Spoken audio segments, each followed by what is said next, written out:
Olá pessoal, nós estamos aqui novamente com mais um conteúdo para o nosso canal Cristalizou Cast. Então eu já lembro a todos, que aqueles que ainda não se inscreveram em nosso canal Cristalizou Cast, faça agora a sua inscrição para que vocês possam estar recebendo os nossos conteúdos. Nosso conteúdo sempre terá uma palavra de fé, de esperança e de renovação. Então, para que vocês não fiquem de fora, faça logo a sua inscrição.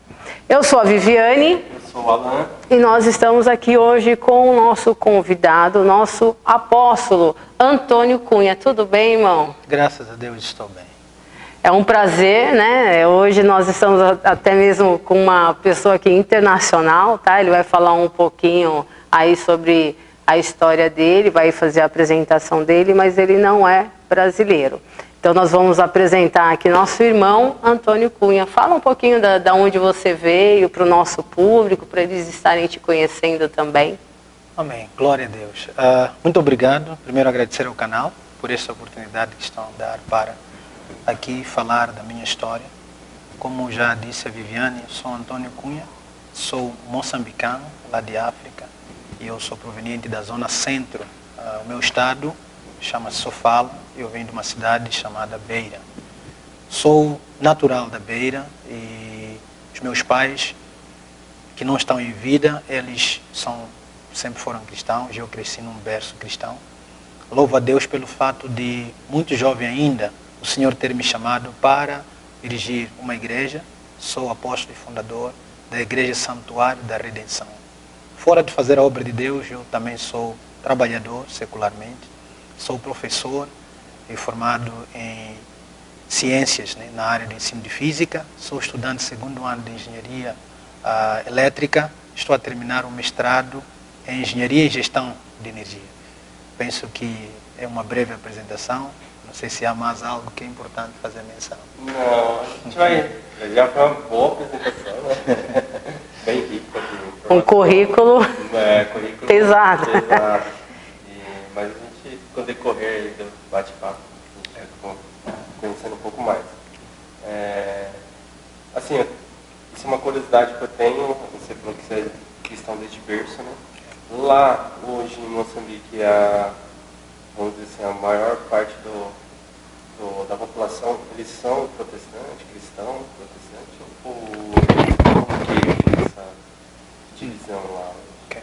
No ano 2017, decorreu o último censo, que acontece de 10 em 10 anos, e consta que 80 e pouco por cento dos moçambicanos são cristãos.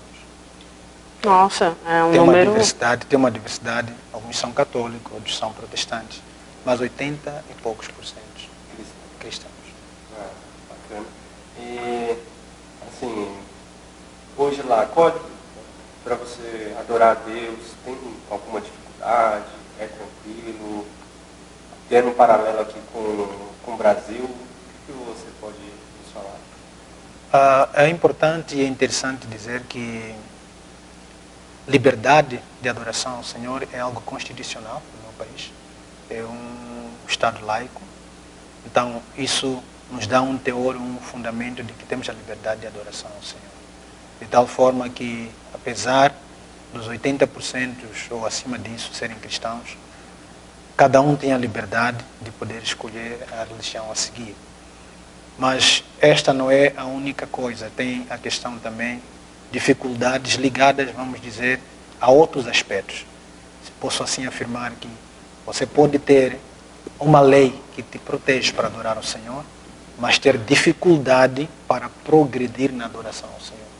Vou dar um exemplo. Uma das coisas muito importantes na adoração ao Senhor é o conhecimento. E o conhecimento para um adorador é a Bíblia. Sim. A palavra do Senhor fala lá em Atos, penso que quando a Bíblia vai falar sobre Atenas, um lugar que tinha um altar de um Deus desconhecido. E aquele Deus era desconhecido porque não tinha ninguém lá com uma mensagem que pudesse descrever de quem era aquele Deus. Mas já tinha até um altar. E eu faço esse exemplo porque tem muita gente em Moçambique, lá nos vilarejos, como vocês dizem, que sabem que existe um Deus, querem adorar esse Deus, mas não têm acesso à Bíblia para aprender mais desse Deus, para conhecerem mais esse Deus.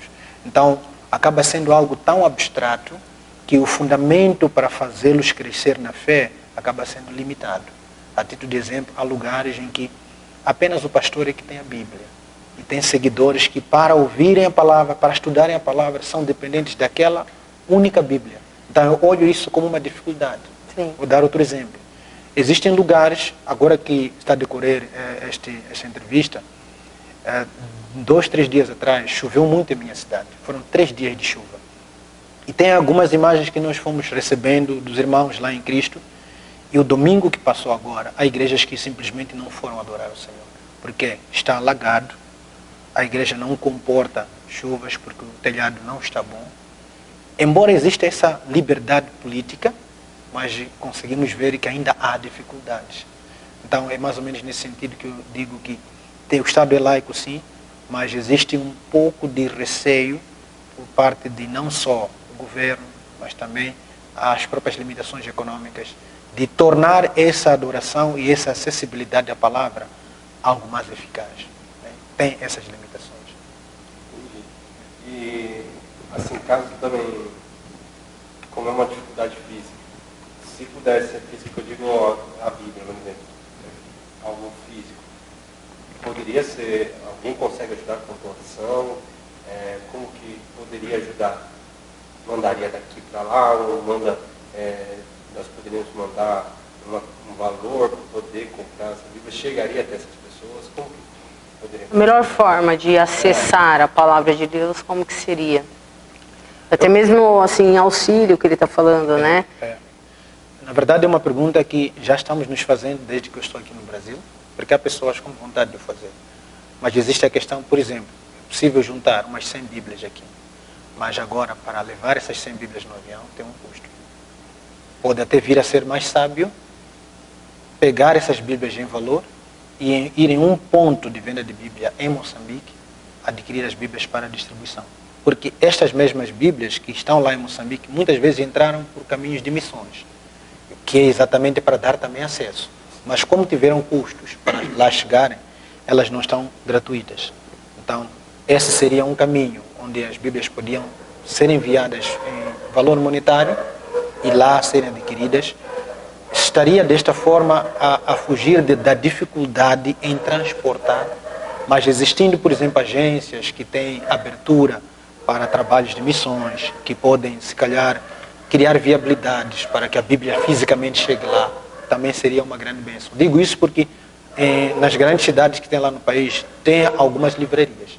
Essas livrarias têm Bíblias, mas o custo da venda da Bíblia ainda é algo caro para o cidadão moçambicano. Qual o custo de uma Bíblia?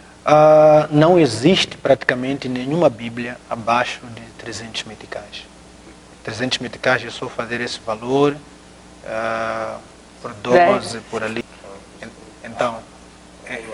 Então, a população lá não tem essa facilidade. Estamos a falar de um povo que, para o alimento diário, ele tem que pôr mão na massa, tem que trabalhar para conseguir levar comida para casa.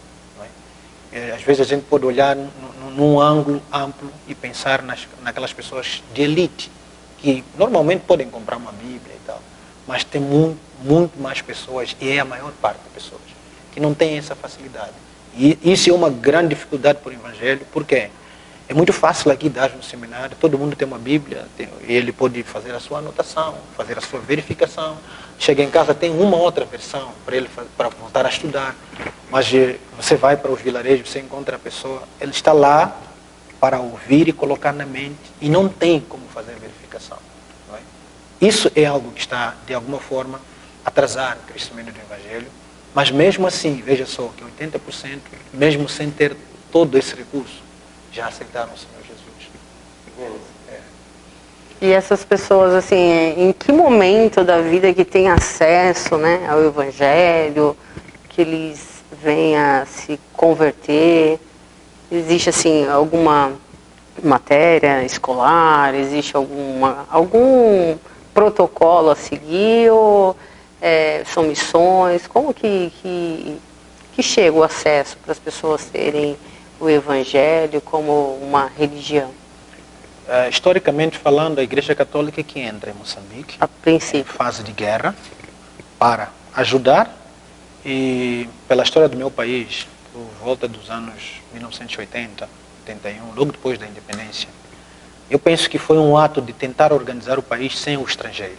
O presidente, na altura, Samora Machel, ele expulsa todos. Todo aquele que estava no país, pelo Evangelho, precisava sair para que a entrada do Evangelho fosse mais controlada. Eu olho isso desse jeito, embora não tenha, na altura eu não estava nascido ainda, mas eu conheço a história. Então, veio uma grande fome em 1981, que nós agora, os evangélicos, entendemos que era Deus, por conta de ter expulsado a palavra, ser expulsado do Evangelho. Mas passados 2 anos, o Estado voltou a dar abertura e ali começaram muitos missionários a entrar no país. E os primeiros foram a Igreja Católica, e foram lá ajudando o governo a se restabelecer, fornecendo escolas, hospitais, e através disso, em cada um desses locais, tinha lá uma capela, onde as pessoas podiam vir e começar a estudar e ao mesmo tempo aprenderem a palavra. Surgiram as missões da Igreja Católica e logo depois começaram a vir os grandes pregadores evangelistas daquela altura. E que eu me lembro agora, o Peter Pretória, que foi a minha cidade, um dos grandes evangelistas americanos, e anunciou o Evangelho. Reinaldo Bonk já esteve na minha cidade, anunciou o Evangelho. Estou a falar dos grandes nomes. E por entrada dessas pessoas, muita gente se converteu. E ao se converterem essas pessoas, apegaram-se à palavra. Mesmo sem tantos recursos, eles continuaram firmes na palavra. O Brasil também é um país que contribuiu grandemente com missionários. E com a grande facilidade de falar a língua portuguesa, porque a nossa língua oficial em Moçambique é português. Sim. Então, o Brasil teve mais espaço porque não tinha a dificuldade linguística. Porque o americano, se viesse, precisava de um tradutor. Não é? E não tinha a mesma facilidade que um brasileiro tem.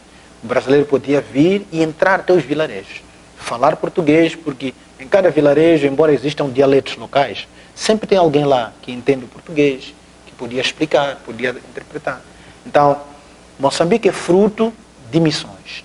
Né? É fruto de missões. Muitos países africanos, fruto de missões. E por conta disso, Deus foi levantando, Deus também foi despertando alguns homens muito, mas muito usados por Deus, que estabeleceram igrejas que se tornaram internacionais, mas fundadas lá em Moçambique. Então, somos fruto de missões. Isso é irrevogável. E o irmão falou que é responsável por uma igreja lá, né? Hoje tem quantos membros na igreja? Número na igreja é um número que não estava, né? Mas a nossa igreja comporta no mínimo 250 pessoas. Estou a dizer, entraram, saíram, vêm outros, assim. Sim. Por conta disso, temos 4 cultos em cada domingo. Por causa da pandemia, o distanciamento social, então não dá para comportar essas pessoas ao mesmo tempo. Sim. Então ali a gente começa os cultos às 8 horas, 1 hora de tempo, depois temos 1 hora para desinfetar, entram outros, e assim até as 2 da tarde, que é para poder comportar essas pessoas. Então essa é a igreja, digo, sede, que eu estou lá a dirigir. Mas temos outras que estão, uma em outro estado, que é chamado Tete, a outra está em uma outra região, mas na mesma cidade, que está sendo dirigida lá pela minha irmã e o seu esposo, que é pastor. E temos outras no vilarejo, que é o chamado Distrito de Buzi, que está a mais ou menos 300 quilômetros da cidade. Lá é o local onde nós temos estado a apoiar outras igrejas, com Bíblias. Existe um projeto chamado Gideões, um projeto americano, que distribui as Bíblias do Novo Testamento. Eu tive o privilégio de ser o tradutor deles em 2012, quando vieram à minha cidade para distribuir as Bíblias. Como o projeto deles era entregar Bíblias em hotéis e escolas, e eu sou professor. Então, Deus conectou com eles para que eu pudesse ser a pessoa que ia levá-los às escolas, porque conheço, tratar a papelada para que eles fossem deixar de ter acesso às escolas, e por conta disso, nós conseguimos ter um Novo Testamento. E foi distribuído pela cidade, o que também causou um grande impacto, porque quem recebia o Novo Testamento podia ler e não entender, procurava uma igreja. E isso gerou um grande crescimento na minha denominação, porque eu dei a cara, estava lá com eles, e as pessoas que receberam as Bíblias correram para a igreja. Então, é mais ou menos desse jeito que a minha igreja cresceu. Né? Vamos já falar, o ministério começou em 2008, e agora estamos já a fazer 14 anos. Então, Bíblia foi distribuída nas escolas. Então, a escola chegou a ter, ela tem uma participação nisso ou não? Não, é mesmo estratégia para encontrar pessoas. Não porque a escola tem alguma política Apoia, não que apoia. apoie. Não. Por Mas exemplo, no currículo. Mas liberou. Sim, Permitiu. liberou. Tá, Liberou. permitiu. E o que acontece? Naquilo que é a política de educação do país, não tem lá a Bíblia. Mas todo o trabalho social que beneficie as pessoas, eles estão abertos. Então, como esse era um trabalho social de entregar gratuitamente, e o alvo era a camada juvenil, então a camada jovem está lá na escola. E essa foi a estratégia que a organização Gideões encontrou para poderem dar às pessoas. Os hotéis, o que eles fizeram foi colocar uma Bíblia na cabeceira. Tem muito hotel aqui no Brasil. Aqui ainda. Sim. Então eles colocam aquele Novo Testamento que tem duas línguas, né? Português e inglês. Então eu participei nisso e fui lá, fomos deixando nos hotéis.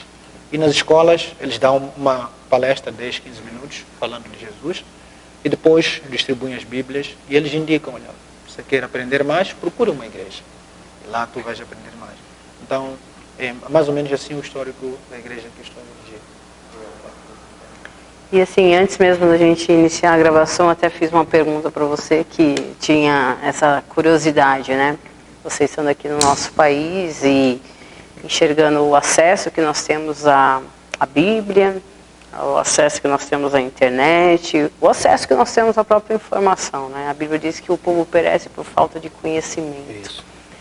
E como é que você enxerga isso, né? Sabendo da sua realidade no seu país, com aquilo que hoje nós temos aqui de ferramenta. Até para que a gente possa, né, realmente dar valor àquilo que nós temos em nossas mãos. Isso. Na verdade, quando a pessoa está em um lugar estático, em algum momento não desperta nele a valorização do que está ao seu redor. Até que um dia esteja sujeito a uma situação contrária. E é praticamente a experiência que eu estou a passar aqui. Eu estou aqui desde o dia 5 de março e chegando aqui eu vejo as pessoas, todo mundo está com o celular na mão agora, todo mundo está efetuando várias coisas por intermédio de um aplicativo. Sim. Todo mundo tem acesso à internet como se fosse algo simples, né? Cada esquina que eu passo tem uma igreja. As igrejas aqui estão abertas. Isso é acessibilidade ao Evangelho. As pessoas aqui na igreja, você entra, uma criança tem a Bíblia. Uma criança que nem sequer sabe bem ler, tem uma Bíblia. Não é? E quando eu olho para essa situação, comparando com a nossa realidade, eu falo de África de uma forma geral. E é uma situação que talvez não seja muito típica nas grandes cidades de Moçambique. Mas, se a gente sai um pouquinho só da cidade, tem situações difíceis. Situações difíceis como o próprio acesso à igreja. Aqui, eu disse, em uma esquina você encontra uma igreja, mas há lugares, estamos a dizer, 10 km² tem só uma. E esta uma que estamos a dizer é precária. É precária de tal forma que, quando é época de cultivo, ninguém vai lá. Ninguém vai lá porque o próprio pastor também está preocupado para poder produzir para a sua alimentação e a sua família. Isso. O que não é igual aqui. Aqui facilmente achamos uma igreja em que o pastor já não precisa fazer mais nada para cuidar da igreja. Tanto que a Bíblia recomenda que assim se faça. Sim. Mas a realidade nossa, é difícil fazer a aplicação disso. Né? É difícil fazer a aplicação, mesmo pela situação econômica que toda a aldeia, posso assim dizer, está vivendo, que fica difícil ou quase impossível suportar o pastor. Não precisamos falar da Bíblia, aquilo que eu já tinha dito. Aqui você encontra uma criança que tem uma Bíblia, mas lá você pode encontrar um jovem lutando para estudar, não tem acesso à Bíblia. E o processo de aprendizagem da palavra de Deus se torna mais lento, porque ele só tem acesso no domingo e está dependente do tópico que o pastor vai trazer. Mas se ele quiser também fazer um estudo pessoal, ler a Bíblia, conhecer a história da Bíblia, o que até complementa o aprendizado que ele vai fazer na igreja, isso iria ajudar muito. Então, para quem está na realidade brasileira, pelo menos aquilo que eu estou a ver aqui em São Paulo, não faz ideia do quão abençoado ele é. Não faz ideia do quanto ele devia dar valor às coisas que estão em sua disposição. Tudo porque talvez é tão natural, porque todo mundo está assim. Mas no dia em que a pessoa tiver a oportunidade de visitar outros lugares, eu acredito, voltando para cá, vai dar mais valor. Né? Essa aqui é a realidade. E agora, contando um pouquinho da vinda do irmão para cá. O irmão veio para fazer algum trabalho, é a primeira vez que está saindo ou não? A minha vinda para o Brasil é algo tão abençoado que dá prazer de falar. Na verdade, Deus conectou-me ao pastor Everson, que é o líder e fundador da igreja Família em Cristo. Fomos falando durante anos, sem fazer menção alguma da minha vinda para cá. Ele ia acompanhando o meu ministério. Cada tempo que passava, nós íamos partilhando pontos de oração, dificuldades na obra do Senhor. E nunca houve em nenhum momento alguma conversa relacionada a missões. Né? Em algum momento, ele ficou sabendo que eu escrevo. Eu explicava agora, Viviane, que por vezes eu prego uma série em 2 meses. Mesmo tópico, explicar em 2 meses. Cada domingo, sextas-feiras eu dava lá.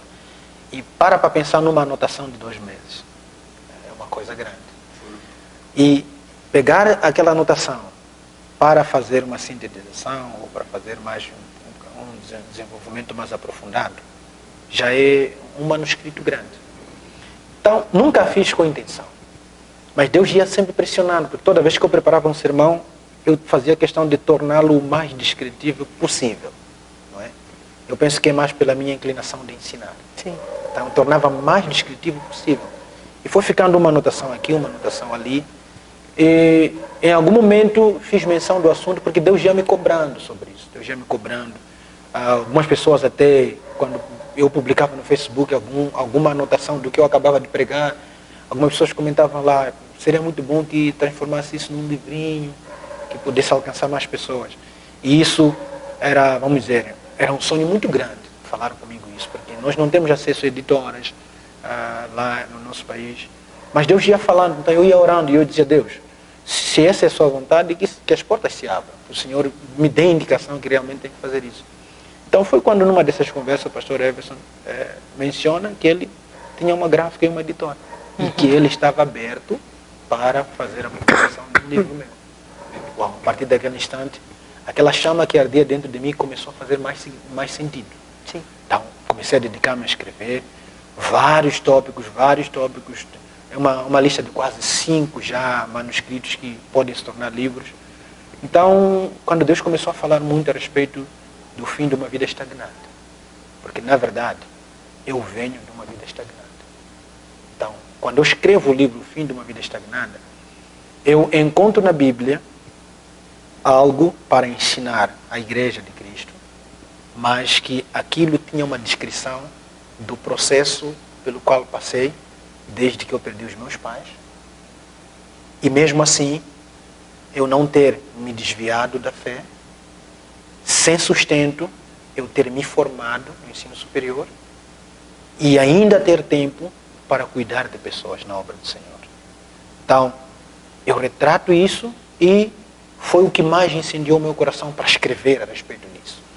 Eu estava e estou empolgado para que as pessoas saibam que, afinal, aquilo que eles estão a passar, em qualquer área, não é o fim.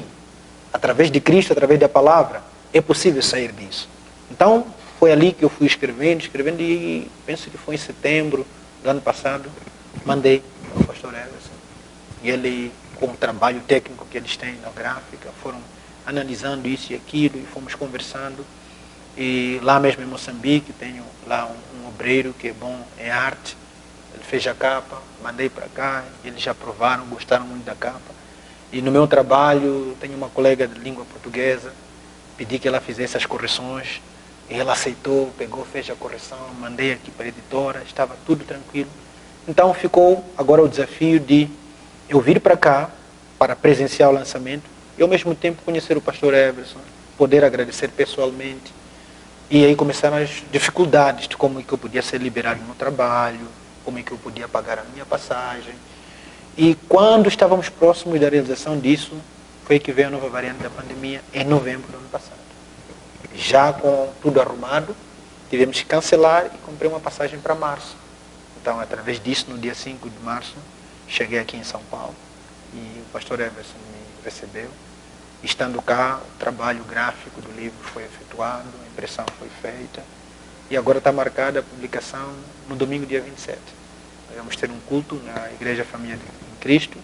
E será o lançamento. Será o lançamento. E hoje, assim, para o nosso público que está aí nos ouvindo, nos assistindo, para ter acesso ao seu livro, existe algum canal? Neste momento, eu já publiquei na minha página do Facebook que em Moçambique estão sendo feitas reservas através de um contato que está lá na minha página, e aqui no Brasil está na responsabilidade do pastor Everson. Pelo Facebook, pelo Instagram, basta entrar Everson de Assis, ou então Família em Cristo, que é a página da igreja, e lá pode tratar o livro cá. Neste processo de pré-venda e até a publicação, está sendo vendido a R$30, mas posteriormente eu levo algumas cópias para Moçambique, e em Moçambique as pessoas já estão a fazer reserva. Tem lá uma equipe, eu publiquei um número na minha página do Facebook, e as pessoas estão já fazendo as suas reservas, e em abril, quando eu já estiver em Moçambique, será feito o lançamento também lá. Muito bom. Nós vamos deixar aí na descrição do canal, tá, pessoal? Vamos deixar todos os endereços onde o livro vai estar disponível. E caso vocês queiram, entre aí na descrição e realize essa compra para ajudar nessa obra, tá? E ainda ser abençoado com ensinamentos do nosso irmão Antônio, né? Outra coisa que eu gostaria também que você compartilhasse, né? Assim, quase que 80% da população é cristã, né? E assim, existe algum índice de pessoas que se afastam, até porque assim, a gente percebe que dificuldade existe, né? Em tanto Brasil quanto Moçambique, mas você enxerga, porque aqui é um outro país, você deve ter tido acesso a pessoas que de repente, estou fria na fé, fraco, ou simplesmente desviei, ou afastei. Qual é a relação desses nossos hábitos com existe alguma semelhança? Realmente isso está em todo lado, que pode acontecer as causas serem diferentes. Mas neste exato momento, a pandemia é um fator. Primeiro porque quase em todo o mundo, enquanto a pandemia esteve mesmo naquele ápice, as igrejas ficaram interditadas, né? No meu país, mesmo depois da autorização da realização dos cultos, há igrejas que não conseguiram. Por quê? Existiu lá uma lista de obrigações. Vou dar só um exemplo. Uma delas é que cada igreja ou cada edifício devia ter os banheiros. Aqui é normal, todo aquele que vai e compra aluga um prédio para a igreja tem que ter banheiro, mas essa não é a nossa realidade. A nossa realidade é que só queríamos um lugar para as pessoas se ajuntarem para orar, para aprenderem a palavra, e depois dali cada um vai sozinho, porque não há condições para montar um bom banheiro, porque nem o próprio templo, posso assim dizer, não tem paredes, por exemplo, só tem a cobertura. E essa cobertura, se vem um vento, leva embora. Então, depois da igreja estar parada, e o governo vem e diz que tens que ter banheiro, se a igreja só podia produzir financeiramente a funcionar, agora depois de ter parado, tornou-se mais complicado. Tem a exigência, tem que ter uma porta de entrada e uma de saída. E a igreja praticamente não tem porta, todos os lados estão abertos. Tem que ter o álcool lá na porta para desinfetar, ou então um balde de água e sabão, mas tem que ter o termômetro. O termômetro, quando as igrejas foram liberadas, o termômetro digital era uma raridade no país. Só as clínicas caras é que tinham. Os hospitais públicos ainda tinham o termômetro de mercúrio. E não era esse o exigido para a igreja, tinha que ter o digital.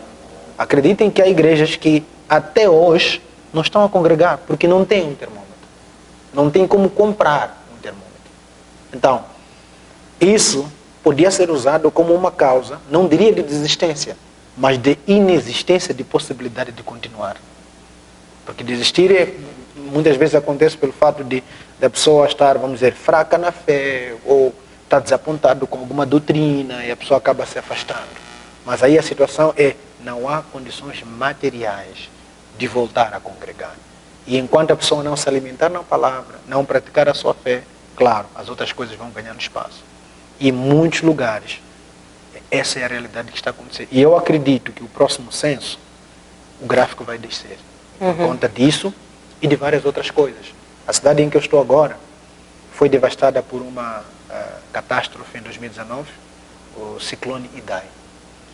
Só para ver, o ciclone reduziu o crescimento da cidade em termos estruturais em 90%. Nossa. Especialistas dizem que a cidade reduziu 19 anos em termos de progresso. Nesta redução, estamos a falar de igrejas também que ficaram destruídas. Igrejas essas que foram construídas por um financiamento missionário, que já se foi, porque a igreja está estabelecida. E agora o edifício está destruído. Como voltar a construir? E a seguir vem a pandemia. Então, é um leque de causas que, vamos dizer assim, não são meramente provocadas pelo homem, Sim. mas que causam um impacto muito forte. E é um impacto em que a igreja não estava preparada. Tem igrejas que durante o período parado não conseguiram fazer uma live, porque a internet é cara. Principalmente ter que pagar uma internet num período em que a igreja não está a produzir. Não é? Então, eu olho para essas causas como sendo causas que daqui a mais um tempo podem fazer com que o trabalho, o esforço grande que se fez ao longo do tempo não tenha, vamos dizer, os resultados que podiam se esperar, assim como economicamente reduziu o país. Na nossa fé também houve alguma redução por conta desses fatores. E quando há esse encontro, né, quando eles têm esse acesso ao Evangelho, à Palavra de Deus, eu estou comparando muito com a minha realidade, até por curiosidade, né? E quando há esse encontro com Deus, qual é a diferença hoje, você estando aqui, assistindo aos nossos cultos, enxergando a nossa forma de adorar a Deus, você vê alguma diferença? Agora, depois da experiência que eu tenho cá, adoramos o mesmo Deus, é verdade. Sim. Mas nós vamos a Deus com influência da nossa própria personalidade. Nós não deixamos de ser nós. Só nós aplicamos a fé naquilo que nós somos. É como a Bíblia diz, né? Pedro foi dito, olha, te tornarei pescador de almas. Sim. Né? Pescador de vidas, pescador de homens. A cultura do africano é muito, vamos dizer, energética. Não é? O africano, quando se apega a algo, ele se apegou. Só para dar um exemplo. Lá em África, o culto começa às 9. Há lugares em que a igreja às 4 horas está cheia. O mesmo culto. O culto começa às 9, mas às 4 da manhã a igreja já está cheia. Antes, então. Eu entendi. Após. Isso também. Eu já fui para Zimbábue, que é um país vizinho de Moçambique. Nem visto precisa, só passaporte lá, carimba e tu entras. Porque tem alguns pastores, apóstolos que são amigos lá. Então já fui participar lá de alguns eventos. E quando é um evento, quando é uma celebração, aquele povo vai lá e esquecer do restante que ficou em casa. Eles estão para adorar a Deus. E se é para 5 pregadores, ele está lá. Os 5 pregadores, um louvor, entrou outro, ministrou, saiu. O povo está ali a celebrar e alguns até se estão com criança, leva algo para comer, e depois entra outro. Então, essa energia o africano tem. O africano tem essa energia. Né? E eu acredito também por conta de inexistência de muitas opções. Né? O brasileiro aqui tem a televisão em casa, tem a internet. E se está aqui, passado um culto, ele começa a pensar, passam 2, 3 horas. Daqui a pouco iniciar aquele programa, eu quero assistir. quero me atualizar na internet, as coisas estão a acontecer. Alguns africanos não têm isso. Eu olho isso como, vamos dizer, uma das consequências. Então, tem essa diferença. Por isso que eu chamei que é uma característica pessoal, fruto da cultura em que estamos envolvidos. E o passado histórico do africano era de prática de culturas tradicionais em que também havia entrega naquilo. Logo, quando ele aceita Jesus, ele entrega também para Cristo do mesmo jeito. É por isso que ele não se importa de andar 10 quilômetros para ir participar de um culto. E andar a pé. Ele sai de madrugada para chegar lá, passar o culto e depois voltar na sua rotina. Então, essa é uma das grandes diferenças que eu vejo. Tá. Nós vemos assim muito na internet, né? Celebração com louvores e danças. Isso é muito forte também, né? Na cultura africana, né? Eu acho muito bonito. Eu digo fruto daquela energia que eu fiz menção. O africano dá tudo. Né? Se é para celebrarem com dança, ele vai dançar mesmo. Se é para celebrar com cântico, ele vai cantar mesmo. Então, é algo cultural. Não é? Algo cultural e o africano não deixa isso. Quando ele vai para Deus, ele vai com tudo mesmo. Engraçado que, às vezes, a expectativa, né, que alguns estrangeiros têm quando chegam no nosso país, eles não acreditam naquela celebração. Às vezes questionam, mas eles não se cansam? Eles não se cansam, mas é natural. É algo que já vem sendo feito no passado em outras práticas, agora está sendo colocada a mesma energia para fazer para Deus. Para nós é natural. É natural. Obrigado. E assim, irmão, qual é a experiência que você está... a primeira vez que você esteve aqui, qual a experiência que você está levando para o seu país em relação ao Brasil? Aprendi muito, estou a aprender a cada dia, principalmente a questão, o espírito de família.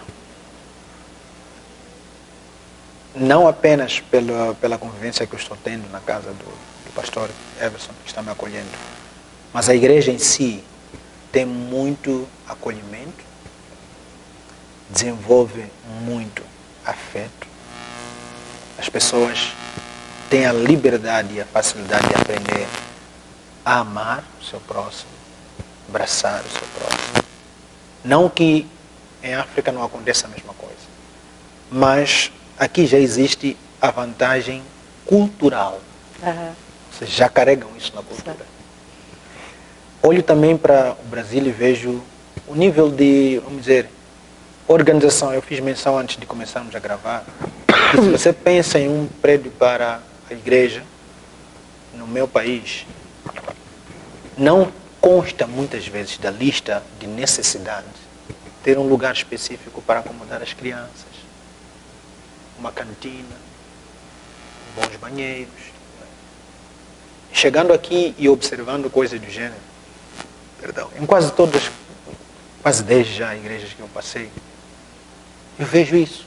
E vejo que é algo tão normal que nós ainda não temos. Quando a gente pensa em um local para o culto, é um salão que, de princípio, só precisa ter espaço para montar as cadeiras. E tem as questões de necessidade biológicas dos próprios membros, que em algum momento as questões agora da pandemia é que nos obrigaram a pensar nisso. Mas eu vejo que é algo que devia já ter sido feito há muito tempo. Fora isso, tem também a questão, vantagem que existem aqui. Tem muitas escolas teológicas aqui. Muitas escolas teológicas. As igrejas investem muito nisso. Você encontra o pastor aqui, fez teologia. Não é fácil lá do outro lado.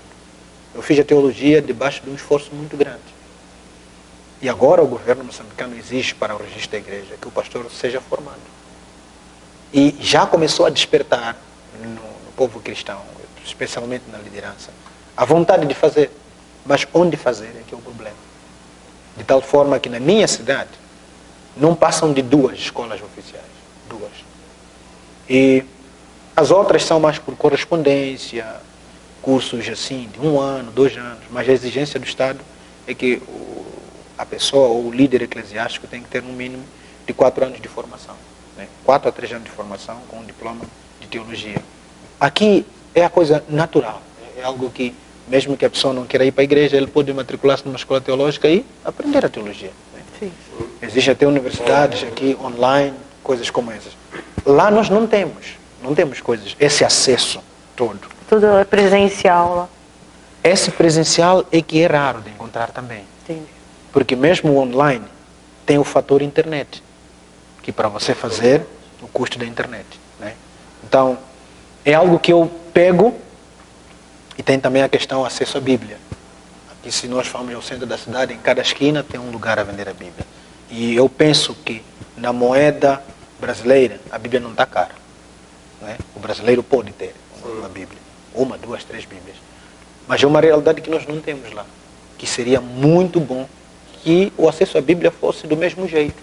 Seria muito bom que o acesso ao aprendizado teológico também fosse melhorado. E, por fim, também a questão do lugar do templo de adoração ao Senhor. Que fosse algo um pouquinho mais, vamos dizer, melhorado e pensado de igual modo, ou se calhar melhor do que aquilo que tem estado a ver aqui. Tem também a questão de dedicação, né? Eu, particularmente, estou numa família que está a me hospedar, puramente dedicada à palavra, dedicada a servir ao Senhor, e aqueles que estão mais cooperando com o líder também, tenho estado a ver a sua dedicação. Então, eu aprendo muito observando, né? E estou a pegar isso, e vou lá para meus irmãos na fé, também tentar partilhar, e acima de tudo criar esse espírito de família, né? Eu sou alguém que, órfão de pai e mãe, casado e sem filhos ainda. Então, meu núcleo familiar é muito pequeno. E eu vim para cá e estou hospedado numa casa de um casal de pastores com 4 filhos. E estou tendo essa experiência de estar em família. E está sendo uma grande bênção, não é? Experimentar esse calor, de estar em comunhão com eles, com a igreja. E sempre que eu venho para aqui, a recepção que a igreja me faz, os irmãos da igreja. Então, a minha família alargou-se. E é um pensamento e uma ideia que ficou dentro de mim e vou também partilhar com os outros, para que isso seja gerado. Eu tenho uma irmã só, somos só 2, né? Então o núcleo familiar era mesmo pequeno. Então isso tem estado a me ensinar muito. Tem também a questão da organização do culto, né? A maneira de fazerem as coisas. A gente sempre olha uma coisa, aprecia e dizemos, não, isso aqui eu também quero. Aquilo ali está muito bom, então eu também quero. Então tenho estado a aprender muito e muito mesmo. E quero acreditar que está mudando não só a minha própria vida, e também vai impactar o meu ministério. Que bênção. E o que você pode compartilhar de algo que talvez falte aqui, mas que é nato em seu país, na sua cultura? Não diria que não tenha visto nada, mas existe um fator que eu vou, se calhar é uma opinião pessoal. Eu sou muito virado ao ensino, né? Aprendizado da palavra. De tal forma que já tenho observado alguns movimentos, né, em Moçambique mesmo, de igrejas que não prestam atenção ao ensino. Mas a sua dedicação nisso não tem sido ao extremo que eu vou chamar de adequado, né? Extremo adequado. Para dizer assim, o maior foco da igreja ficar mais virado ao restante do que ao ensino da palavra de Deus. Penso que esse é um elemento que, tendo essa oportunidade que estão me dando para falar para muitos, é a coisa que eu gostaria de dizer que não se esquecesse. Que Jesus virá buscar a igreja fundamentada na palavra. Sim. Jesus não virá buscar nenhuma igreja que esteja focada ou crescida em qualquer outro aspecto, senão a palavra de Deus. De tal forma que a própria Bíblia vai nos dizer que todas essas coisas aqui vão passar, profecias vão passar, a atuação de muitos vai passar, mas o que vai permanecer é a palavra de Deus. Então, se eu pudesse falar para um líder que me diz assim, tu vais voltar agora, qual seria o conselho que deixarias para mim? Eu diria assim, pegue a Bíblia, dedique-se em transmitir a Bíblia para o povo. Porque a mesma Bíblia diz que a palavra de Deus, ela não volta vazia. E o desejo de Deus para a igreja é achado na Bíblia. E não em qualquer movimento que a gente pode prestar atenção. E em algum momento os movimentos causam impactos emocionais. Sim. Que duram curto tempo. Mas a palavra vai permanecer para sempre. Então, esse seria o conselho que eu podia deixar. Estamos chegando aí, né? No tempo. A vontade é ficar bem mais, né? Muito mais, produtivo, assim. Tem muita curiosidade aí, quem sabe numa próxima vinda a gente remarca para conversar mais um pouco. E quem sabe a gente também não faz alguma viagem, né? Já temos aqui alguém para nos recepcionar lá também. Basta vocês decidirem vir para Moçambique, vocês vão ficar com o meu contato. E tem uma variedade de conteúdos que vocês podem desenvolver lá, na igreja, no corpo de Cristo, que para nós vai ser uma bênção. Que bênção. O irmão pastor, né, o apóstolo, já deixou uma mensagem, mas a gente sempre pede, se você puder deixar mais uma mensagem para todos, tá? Mensagem que vem no seu coração, como encerramento. Uma das coisas que Deus tem colocado no meu coração já há alguns anos é o que está escrito lá em Mateus no capítulo 11, versículo 1, onde a Bíblia diz, tendo terminado Jesus de instruir os seus 12 discípulos, partiu para ensinar e pregar nas redondezas de Galileia. Eu sempre faço menção desse texto a partir dos cursos bíblicos, formações de pastores que eu tenho lá em Moçambique, na nossa congregação. Eu sempre menciono que esse versículo traz 3 palavras. Instrução, ensino, pregação. Não se pode conduzir uma igreja só com pregação. Todos os dias pregação, pregação, pregação, pregação. Não vamos erguer o corpo de Cristo. Vamos gerar emoções nas pessoas. Mas Jesus não partiu para Galileia, para redondezas, pregando, sem ter sentado com os 12 para instruir. Porque na instrução, onde ele tem a chance de não apenas transmitir o conhecimento, mas fazer com que a prática do conhecimento seja primeiro verificada com ele. E aí sim ter a certeza de que eles estão preparados e partir com eles para ensinar. Isso é algo que Deus colocou no meu coração e fez-me parar por 5 anos, não sair para pregar em nenhuma igreja, mas juntar um grupo de obreiros e ensinar, instruir, até passar 5 anos. E aí abençoar, estabelecer pastores, estabelecer diáconos, pessoas que passaram por essa instrução. Chegado o momento, agora liberar para poder observar, primeiro servindo localmente e para posteriormente poder ensinar. Então, esta seria a orientação que eu podia deixar como palavras finais, que olha, o corpo de Cristo está a precisar mais de instrução neste tempo do que de pregação. Porque a pregação é algo que afeta o nosso emocional. O emocional é temporário. Mas quando a gente der instrução, ensino, é algo que permanece. E quando vier a pregação vai achar a instrução na pessoa. A pregação vai achar a informação que veio por intermédio do ensino.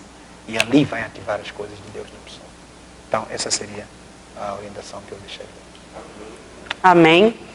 Bom, pessoal, nós vamos ficando por aqui, né? Mais uma vez eu agradeço ao nosso apóstolo Antônio Cunha.